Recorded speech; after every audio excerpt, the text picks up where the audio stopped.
Hello friends, welcome to Agam teaching. और आज हम क्लास 7 का chapter number 1 nutrition in plants discuss करेंगे।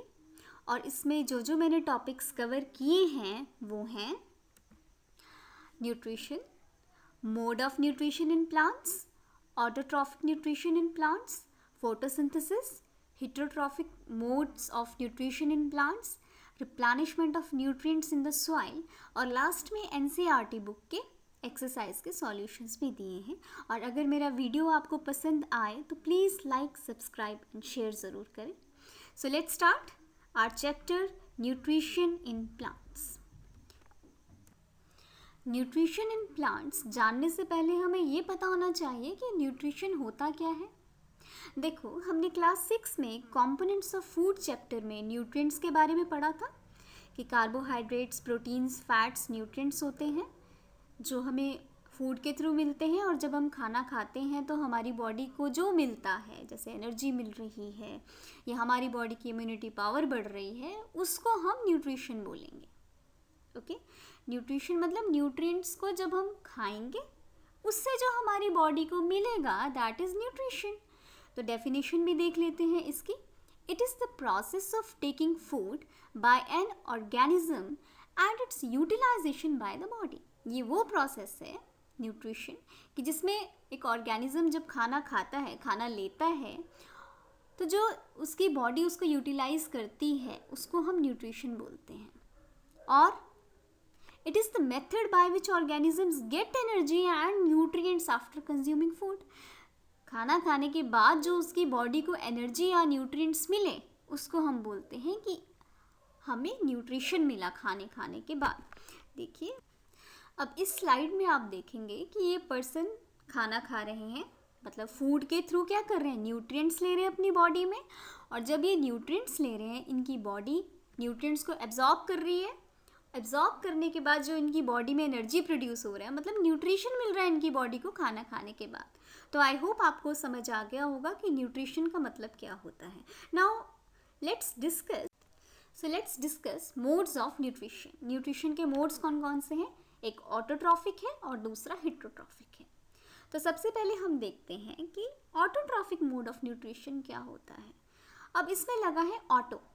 ऑटो मतलब सेल्फ, और ट्रॉफिक का मतलब होता है nutrition. The mode of nutrition in which the organisms make their own food using simpler substances from their surroundings is called autotrophic nutrition. Autotrophic nutrition वो होता है जिसमें organisms अपना खाना खुद बनाते हैं by using simpler substances। जो उनके सराउंडिंग में simpler substances होते हैं उनके थ्रू वो खाना खुद बनाते हैं, उसको हम बोलते हैं ऑटोट्रॉफिक न्यूट्रिशन। आपने देखा होगा ना, ऑटोमेटिक मशीन बोलते हैं, फुली ऑटोमेटिक वॉशिंग मशीन, मतलब अपने आप वो कपड़े सारे धो के सुखा के भी निकाल देती है, तभी ऑटो लगा हुआ है साथ में। तो वैसे ही ये ऑटोट्रॉफिक न्यूट्रिशन है। अब ये इसके एग्जाम्पल्स हैं ऑल ग्रीन प्लांट्स, जितने भी ग्रीन प्लांट्स हैं, एल्गी है एंड सम बैक्टीरिया जो है वो ऑटोट्रॉफ्स होते हैं, मतलब वो अपना खाना खुद बनाते हैं। नेक्स्ट है heterotrophic nutrition. Heterotrophic nutrition is that mode of nutrition in which organisms depend on other organisms for food called heterotrophic nutrition. मतलब वो मोड ऑफ न्यूट्रिशन जिसमें ऑर्गेनिजम्स अपने खाने के लिए दूसरे ऑर्गेनिजम्स पे डिपेंड होते हैं, उसको हम हेटेरोट्रॉफिक न्यूट्रिशन बोलते हैं। फॉर एग्जाम्पल, जितने भी एनिमल्स हैं, ह्यूमन बींग्स, हम लोग हैं, इंसान हैं, कुछ सम प्लांट्स एंड फंजाई, ये जो है हेटेरोट्रॉफिक न्यूट्रिशन में आते हैं। हम सब या तो हम प्लांट सोर्स पे बेस होते हैं, ठीक है, और कुछ एनिमल्स होते हैं वो प्लांट सोर्स पे बेस होते हैं। कुछ एनिमल सोर्स पे, जैसे टाइगर है उसने डियर को खा लिया, ठीक है। तो ये सब हेटेरोट्रॉफिक न्यूट्रिशन होती है। अब हम इस स्लाइड में करेंगे autotrophic nutrition in plants. Plants में ऑटोट्रॉफिक न्यूट्रिशन कैसे होता है? All green plants are autotrophic and prepare their own food through a process called photosynthesis. अब यहाँ पे एक टर्म आई फोटोसिंथेसिस। जितने भी ग्रीन प्लांट्स हैं वो ऑटोट्रॉफ होते हैं और वो अपना खाना खुद बनाते हैं। कैसे? फोटोसिंथेसिस के through. The process takes place in green leaves, so leaves are often called as food factors of the plant. और ये जो फोटोसिंथेसिस का प्रोसेस है ये कहाँ पे होता है? ग्रीन लीव्स में. जो प्लांट की लीव्स हैं वहाँ पे फोटोसिंथेसिस होती हैं, इसीलिए लीव्स को क्या बोलते हैं? Food factories of the plant. अब देखिए हमारे घरों में खाना कहाँ बनता है? किचन में बनता है. तो जो प्लांट का किचन है वो क्या है? लीव्स हैं, ग्रीन लीव्स हैं प्लांट का किचन. तो लेट्स सी फोटोसिंथेसिस. देखो फोटो का मतलब होता है लाइट और सिंथेसिस मतलब पुटिंग टुगेदर. तो फोटोसिंथेसिस क्या है? The process in which green plants convert water and carbon dioxide into glucose and oxygen in the presence of sunlight and chlorophyll is called photosynthesis. देखो सिंपल सा है photosynthesis. Green plants क्या करते हैं? पानी और कार्बन डाइऑक्साइड को लेते हैं एनवायरनमेंट से. ले लिया. अब उसको वो ग्लूकोज और ऑक्सीजन में बदल देंगे. कैसे बदलेंगे? सनलाइट और क्लोरोफिल की मदद से. ये जो क्लोरोफिल होता है ये पत्तों में पाया जाता है. सो इसको डिटेल में हम अच्छे ढंग से आगे डिस्कस करते हैं. फोटोसिंथेसिस में हमें क्या क्या चाहिए अभी हमने डिस्कस किया था. देखो एक तो पानी चाहिए, कार्बन डाइऑक्साइड चाहिए, क्लोरोफिल चाहिए और सनलाइट चाहिए. ये 4 चीज़ें फोटोसिंथेसिस के लिए नेसेसरी हैं. अब होता क्या है? खाना कैसे बनाते हैं plants? Let's sea food making process in plants.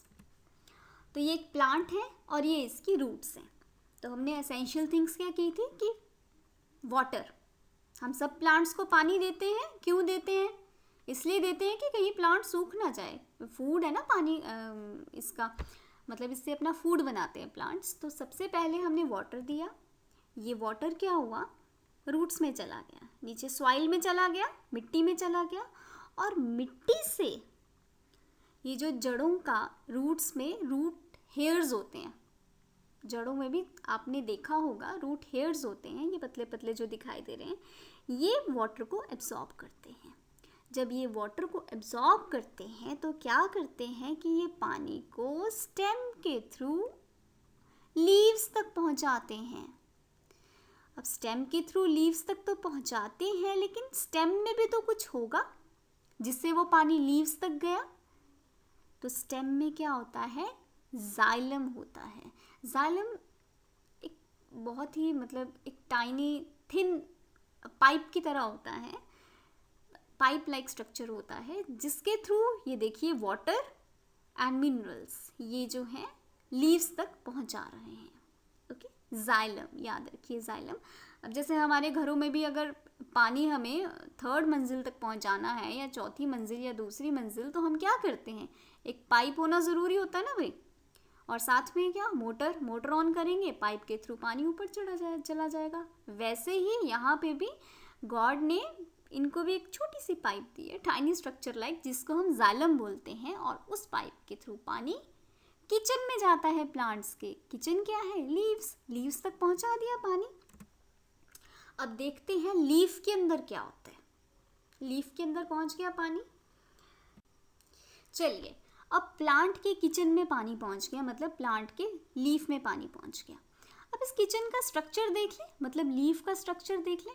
हमारे किचन में क्या होता है? हमारे किचन में हम जाने के लिए दरवाज़ा होता है ना एक. वैसे ही ये जो लीफ है इसमें भी दरवाज़ा है लेकिन इसमें बहुत सारे दरवाजे होते हैं. जो लीफ का लोअर पार्ट होता है वहाँ पे बहुत सारे दरवाजे होते हैं जिसको हम टाइनी पोर्स बोलते हैं. अब आप बोलोगे भाई इतने सारे दरवाजे हैं तो मतलब कोई भी आ जा सकता है, ये तो गलत बात है. तो इसीलिए क्या किया प्रकृति ने, भगवान जी ने क्या किया कि इन दरवाज़ों के आगे 2-2 मोटे मोटे गार्ड्स खड़े कर दिए. मोटे मोटे गार्ड्स खड़े कर दिए जो दरवाज़ा बंद करते हैं और खोलते हैं, जिसको हम क्या बोलते हैं? स्टोमेटा. अंडरस्टैंड? गार्ड सेल्स हैं. देखिए यहाँ पे आपको गार्ड सेल्स दिखेगा और स्टोमा दिखेगा. ठीक है, इसको हम बोलते हैं स्टोमेटा. अब इन गार्ड सेल्स को समझा दिया है कि भाई तभी दरवाज़ा खोलना जब कार्बन डाइऑक्साइड अंदर आएगा. तो ये सिर्फ कार्बन डाइऑक्साइड को अंदर आने देते हैं और फिर दरवाज़ा बंद कर देते हैं। किचन में देखो पानी भी पहुंच गया और कार्बन डाइऑक्साइड भी पहुंच गई, दो चीज़ें तो पहुंच गई। अब खाना कैसे बनाएगा? लीफ खाना कैसे बनाएगी? हम घरों में अगर सपोज राइस बनाते हैं तो चावल और पानी तो है। राइस बनाने के लिए और क्या चाहिए? कंटेनर चाहिए एक, या तो कुकर चाहिए या तो पतीला चाहिए, उसी में बनेगा ना खाना। तो वैसे ही यहाँ पे लीफ की अपर साइड में बहुत सारे कंटेनर्स भी दिए हुए हैं, कंटेनर दिए हैं जिसको हम क्लोरोप्लास्ट बोलते हैं। ठीक है, अब इन कंटेनरों में कार्बन डाइऑक्साइड भी चला गया और वाटर भी चला गया। जब कार्बन डाइऑक्साइड और वाटर इन कंटेनर में चला गया तो ये जो कंटेनर है इसमें एक और चीज़ होती है। क्या होते हैं ये कंटेनर? मेटल के बने होते हैं। अब अगर आपका कुकर प्लास्टिक का होगा और अगर आप गैस जलाओगे तो खाना बनेगा? वो तो जल जाएगा।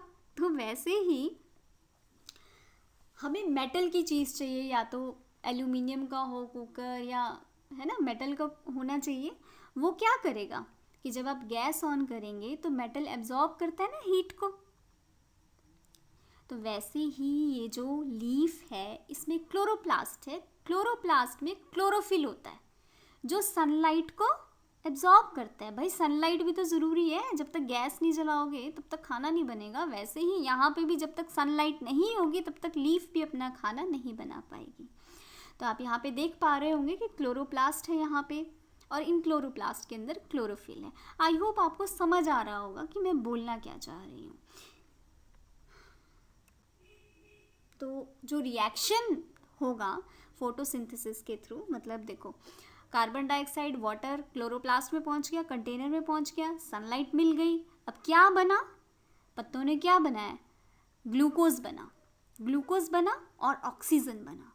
अब ग्लूकोज तो है प्लांट का खाना, तो एक और पाइप है भाई किचन में जिसको हम फ्लोएम वेसल बोलते हैं, जिसके थ्रू खाना जो है ना प्लांट के हर पार्ट तक पहुंचता है। क्या बोलते हैं? फ्लोएम। अब कोई अगर बहुत ही लेज़ी इंसान है, उसको अगर आप काम दे दो कि भाई तुम खाना उधर उधर पहुंचाओ, तो बंदे तो भूखे रह जाएं। इसीलिए आपको कोई चाहिए ना फ्लो में जो खाना पहुंचाए सारी जगह। तो उससे आप याद रख सकते हो फ्लोएम वेसल खाना पहुंचाती है प्लांट के हर पार्ट तक, स्टेम तक, रूट्स तक, ब्रांचेस तक। ठीक है, और अब क्या बन गया? ग्लूकोज तो पहुंच गया पर ऑक्सीजन भी बनी है। तो ऑक्सीजन तो प्लांट को नहीं चाहिए, तो गार्ड सेल्स क्या करते हैं कि ऑक्सीजन को बाहर भेज देते हैं। जो स्टोमेटा है वो ऑक्सीजन को बाहर भेज देता है, कार्बन डाइऑक्साइड को अंदर भेज देता है, ऑक्सीजन को बाहर। और ऑक्सीजन कौन यूज़ करते हैं? हम लोग के लिए। इसीलिए तो कहते हैं कि प्लांट्स ट्रीज से हमें ऑक्सीजन मिलती है। चलिए मैं आपसे क्वेश्चन करती हूँ, मुझे कमेंट बॉक्स में बताइएगा कि वो कौन सा ट्री है जो रात को भी ऑक्सीजन देता है। ठीक है, नाउ प्रोसेस ऑफ फोटोसिंथेसिस जो हम लोगों ने अभी डिस्कस किया कि sun is the ultimate source of energy, कि अगर सन नहीं होगा तो प्लांट्स अपना खाना नहीं बना पाएंगे, और अगर प्लांट्स अपना खाना नहीं बना पाएंगे तो किसी को भी खाना नहीं पहुंचेगा। अब आप बोलोगे एनिमल्स तो खा सकते हैं, पर एनिमल्स कैसे खाओगे? एनिमल प्रोडक्ट्स कैसे खाओगे? एनिमल्स भी तो प्लांट सोर्स पे ही डिपेंड करते हैं। और जो कार्निवोरस होते हैं जैसे टाइगर टूइगर, वो भी तो उन्हीं को खाते हैं जो बेचारे हर्बीवोरस होते हैं। तो इसीलिए सन को अल्टीमेट सोर्स ऑफ एनर्जी कहा गया है। ठीक है, अब इसमें एक और चीज़ होती है कि ग्लूकोज तो खाना सब तक पहुंच गया, लेकिन जो एक्सेस ग्लूकोज होता है ना वो स्टार्च में बदल जाता है, और जो स्टार्च होता है वो डिफरेंट पार्ट जो होते हैं प्लांट के या ट्री के उसमें स्टोर हो जाता है। अंडरस्टैंड? और हमने डिस्कस किया था कि the food is transported to other parts of plant through tube like structure called phloem. Phloem के थ्रू जो है खाना सारे पार्ट्स तक पहुंच जाता है। So I hope photosynthesis process आपको समझ आया होगा। नेक्स्ट है special cases of photosynthesis. Photosynthesis के कुछ स्पेशल केसेस भी हैं। बिसाइड्स लीव्स को छोड़कर photosynthesis also take place in green parts of the plant such as stem and branches. Photosynthesis ना ग्रीन पार्ट जो होते हैं प्लांट के, जैसे स्टेम या ब्रांचेस होगी, वहाँ पे भी फोटोसिंथेसिस टेक प्लेस करती है।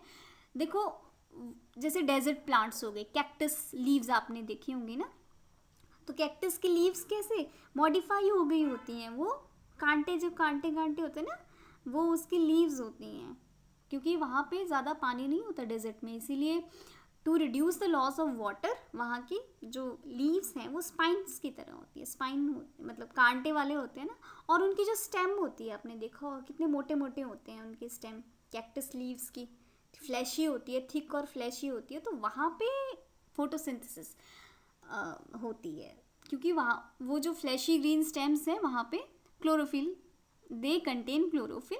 ओके, अब कुछ ऑर्गेनिजम्स है जैसे काइनोबैक्टीरिया है, एल्गी है, उनमें भी क्लोरोफिल होती है और इसीलिए वो फोटोसिंथेसिस उनमें भी प्रोसेस होता है। तो ये कैक्टस के ट्रीज, कैक्टस के प्लांट आप लोग देख सकते हैं, देखो इनकी स्टेम कितनी मोटी मोटी है और इनके पत्ते स्पाइन हैं, मतलब ये कांटेदार हैं, और इनकी स्टेम्स मोटी इसीलिए होती हैं ताकि फोटोसिंथेसिस का प्रोसेस अच्छा हो जाए और खाना अच्छे से बन जाए, प्लांट को अच्छे से मिल जाए। नेक्स्ट काइनोबैक्टीरिया होता है, ब्लू ग्रीन एल्गी, और एल्गी यहाँ पे आप देख रहे हो ग्रीन कलर की है, इसमें भी फोटोसिंथेसिस होता है। अब लीव्स, आपने देखा होगा रेड मैपल की लीव्स यहाँ पे देख रहे हो, रेड कलर की हैं, या कैलेडियम है, या एक पर्पल बीच होता है उसकी पर्पल कलर की लीव्स होती हैं, तो उनमें भी फोटोसिंथेसिस होता है। एक्चुअली वो भी क्लोरोफिल कंटेन करते हैं, लेकिन वो जो कलर होता है ना रेड, ब्राउन या पर्पल, वो पिगमेंट जो होता है वो मास्क कर लेता है ग्रीन कलर को, होता उनमें भी है लेकिन वो मास्क कर लेता है, इसलिए हमें वो रेड कलर के या pink colour, sorry purple colour के दिखाई देते हैं। अंडरस्टैंड? तो आज इतना ही करते हैं, वीडियो लंबा हो जाएगा। जो नेक्स्ट पार्ट है heterotrophic mode of nutrition in plants, ये मैं नेक्स्ट वीडियो में आपको बताऊंगी।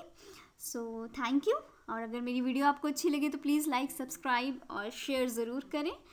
Thanks a lot.